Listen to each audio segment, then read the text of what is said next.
O Flamengo está classificado para a terceira semifinal de Libertadores nos últimos 4 anos da edição do torneio. Bom, isso é inédito na história do clube e merece ser comemorado pela sua torcida. E, afinal de contas, o Flamengo sofreu contra o Corinthians no segundo jogo, válido pelas quartas de final, no estádio do Maracanã. Bom, o Alvinegro atacou o Corinthians o Flamengo no primeiro tempo e gerou algumas dificuldades e intervenções do goleiro Santos. Será que a classificação teve em risco em algum momento? Vamos falar taticamente sobre o que aconteceu na partida, quais foram as estratégias de Vitor Pereira para dificultar um pouco mais a vida do Flamengo e como o Dorival Júnior conseguiu superar as dificuldades de seu adversário? Então, vem comigo, já deixa o like no vídeo, compartilha aí para a galera enquanto eu rodo a vinheta.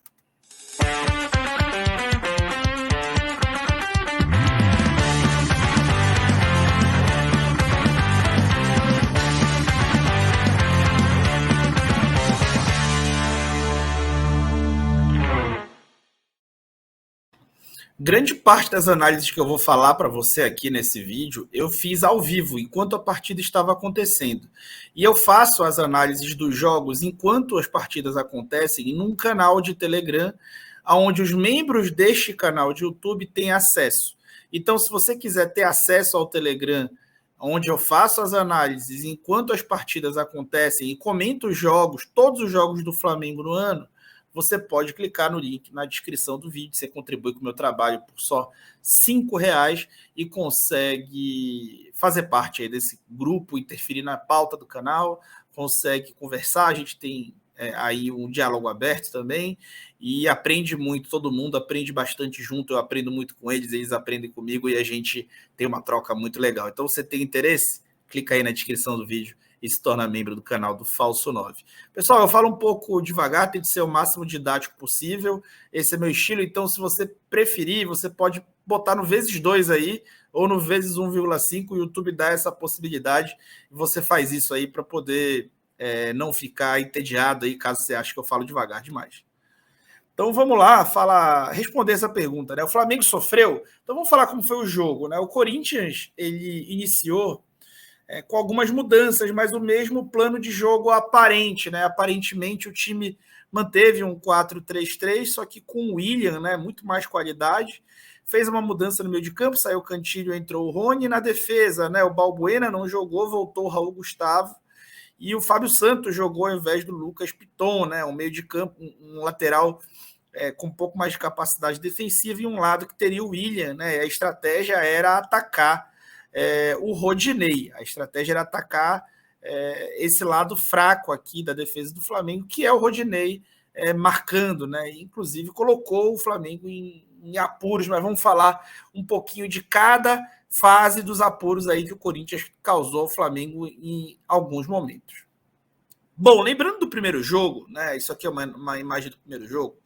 No primeiro jogo, o Flamengo tentou a sua saída de bola, conseguiu, inclusive, em vários momentos, a sua saída de bola atraindo, né, fazendo a saída sustentada, que a gente chama, só que misturando com uma saída de 3, onde o Santos era um desses homens. E o Corinthians, na época, caiu no erro de tentar subir 3 homens para marcar essa jogada e posicionava na diagonal com relação à bola os 2 ponteiros, assim como o Flamengo faz, e fazia a bola longa para chegar nos laterais, e o Santos conseguia conectar esses passes. Nesse jogo, o Vitor Pereira mudou a estratégia de marcação. O Flamengo continuou com a mesma estratégia da saída sustentada, espetando os 2 laterais, né? Espetando os 2 laterais bem abertos e tentando dar um pouco de profundidade.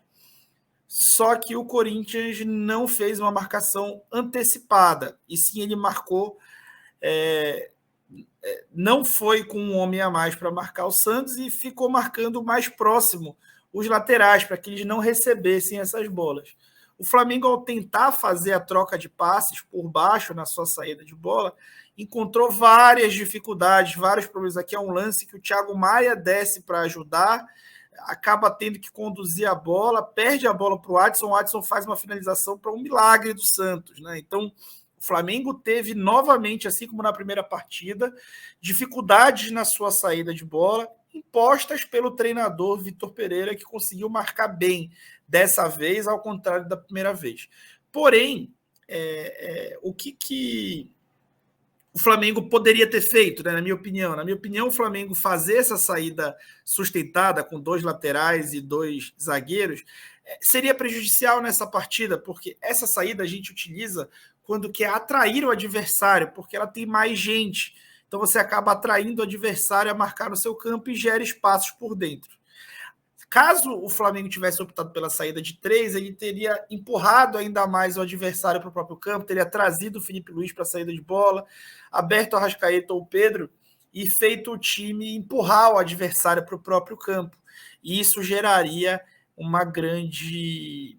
Isso geraria disputas mais longe do gol do Flamengo. Então, se o Flamengo perdesse a bola, não seria provavelmente nessa situação, ia perder um pouco à frente.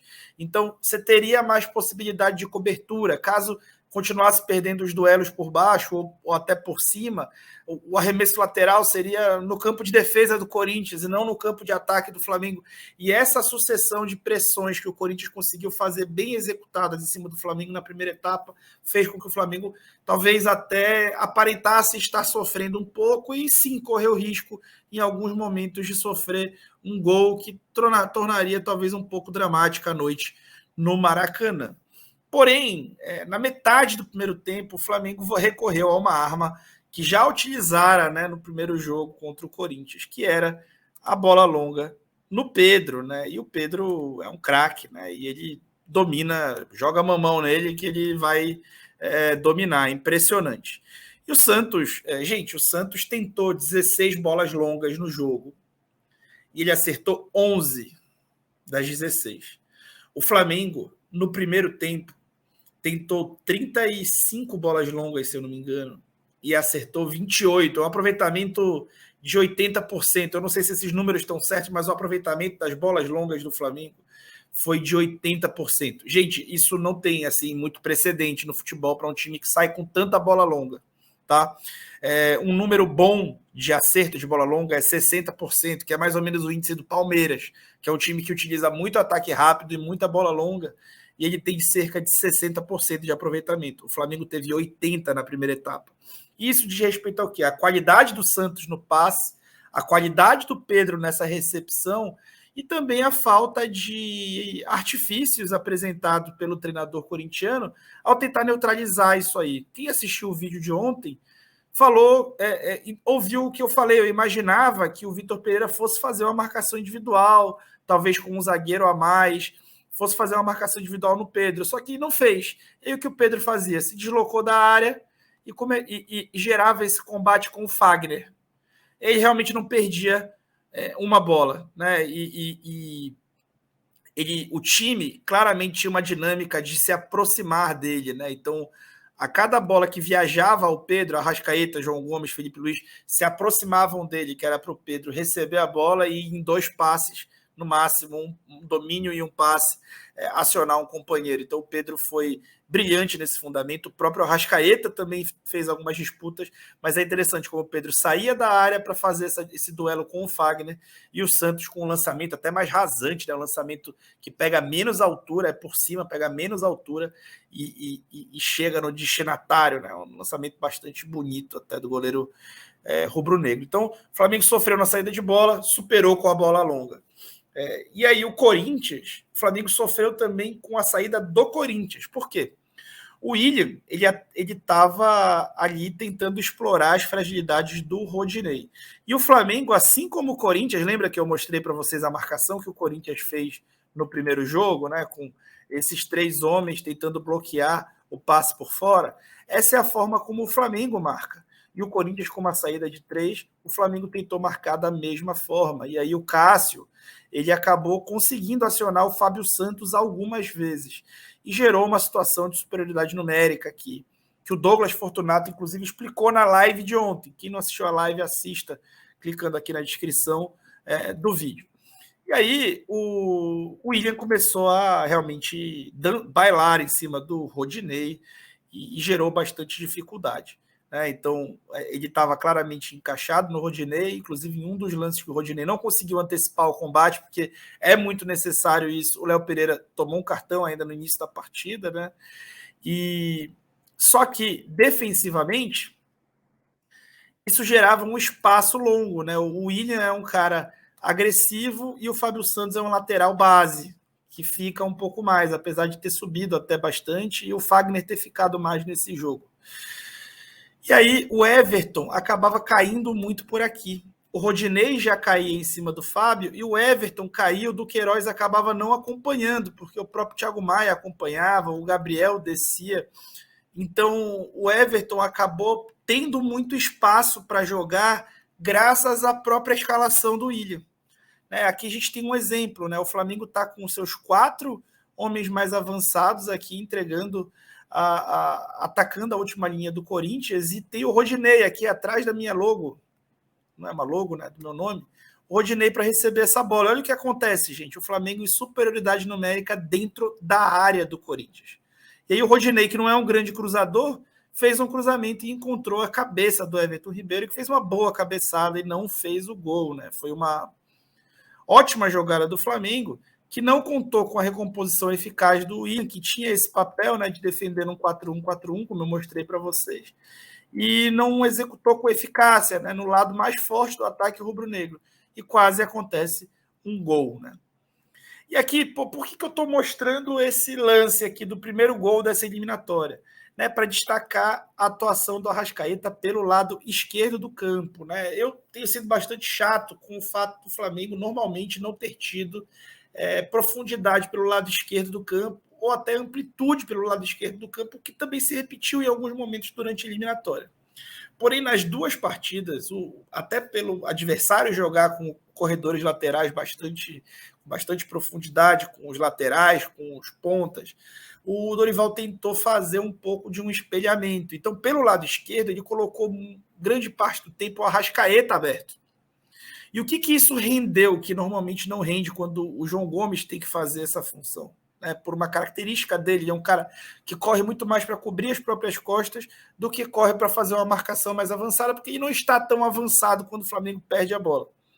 E aí o que aconteceu? No primeiro gol, o Pedro perdeu esse duelo, o Arrascaeta avançou, o João Gomes avançou e eles fizeram o pé de pressão e recuperaram a bola, o Arrascaeta fez o gol. No gol de ontem, o Arrascaeta recebe a bola já na ponta, né, leva vantagem em cima do Fagner, e aí acha aquele passe dele para o Pedro, que está atacando o espaço. Então, o próprio fato do Flamengo conseguir fazer essa amplitude pelos dois lados do campo e utilizar o lado esquerdo, pesar bastante o lado esquerdo, o Flamengo atacou mais pelo lado esquerdo nos dois jogos, o que é incomum do que esse time vinha fazendo, demonstrou uma boa capacidade, né? E esse losango, ele é uma posição muito mais inicial. Em vários momentos a gente pôde identificar uma espécie de um 4-3-3 do Flamengo também, com o Arrascaeta pelo lado esquerdo, como eu falei para vocês várias vezes, o Arrascaeta assumindo o comando do ataque, o Pedro saindo para o lado esquerdo de ataque do Flamengo, lado direito da defesa do Corinthians, justamente para ter um encaixe com o Fagner e ele fazer esse domínio. Então o Vitor Pereira nada conseguiu fazer para neutralizar. E aí o que eu queria falar para vocês, o Flamengo sofreu, em via de regra não sofreu, gente. O que o Flamengo demonstrou nesse confronto? Que ele sabe dançar qualquer música. Em algum momento do jogo, especialmente na hora do gol do Flamengo, foi o pior momento do Flamengo no jogo, na minha opinião. O jogo começou a acontecer em várias transições, uma certa trocação, inclusive, e aquele jogo não interessava ao Flamengo, né, que precisava cadenciar. Eu já começava a achar que o Vidal deveria entrar, e o Flamengo faz o gol. Sabe por quê, gente? Porque o Flamengo tem muita qualidade também ofensiva.